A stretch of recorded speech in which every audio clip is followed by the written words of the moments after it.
The Book of the Damned, by Charles Hoyfort, Chapter 17t. In a way, another strange occurrence during an earthquake is suggested.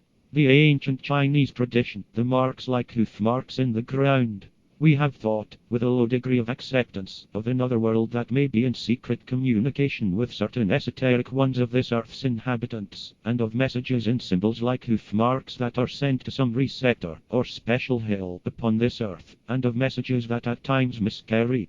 This other world comes close to this world. There are quakes, but advantage of proximity is taken to send a message. The message, designed for a receptor in India, perhaps, or in Central Europe, miscarries all the way to England. Marks like the marks of the Chinese tradition are found upon a beach in Cornwall after an earthquake. Philosophical Transactions, Volume 50, page 500.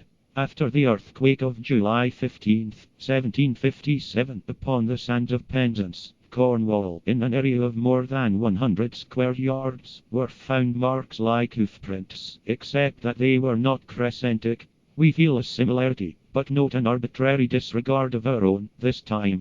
It seems to us that marks described as little cones surrounded by basins of equal diameter would be like hoof prints if hoofs printed complete circles. Other disregards are that there were black specks on the tops of cones, as if something, perhaps gaseous, had issued from them, that from one of these formations came a gush of water as thick as a man's wrist. Of course the opening of springs is common in earthquakes, but we suspect, myself, that the negative absolute is compelling us to put in this datum and its disorders. There's another matter in which the negative absolute seems to work against us. Though to superchemistry, we have introduced the principle of celestial metathesis, we have no good data of exchange of substances during proximities. The data are all of falls and not of upward translations. Of course upward impulses are common during earthquakes, but I haven't a datum upon a tree or a fish or a brick or a man that ever did go up and stay up and that never did come down again. Our classic of the horse and barn occurred in what was called a whirlwind. It is said that, in an earthquake in Calabria, paving stones shot up far in the air. The writer doesn't specifically say that they came down again, but something seems to tell me they did. The corpses of Riobamba. Humboldt reported that, in the quake of Riobamba, bodies were torn upward from graves, that the vertical motion was so strong that bodies were tossed several hundred feet in the air.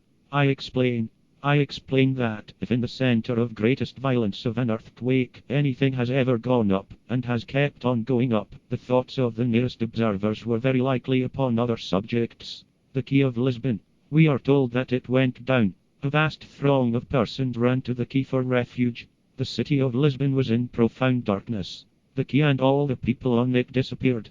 If it and they went down, not a single corpse, not a shred of clothing, not a plank of the quay, nor so much as a splinter of it ever floated to the surface.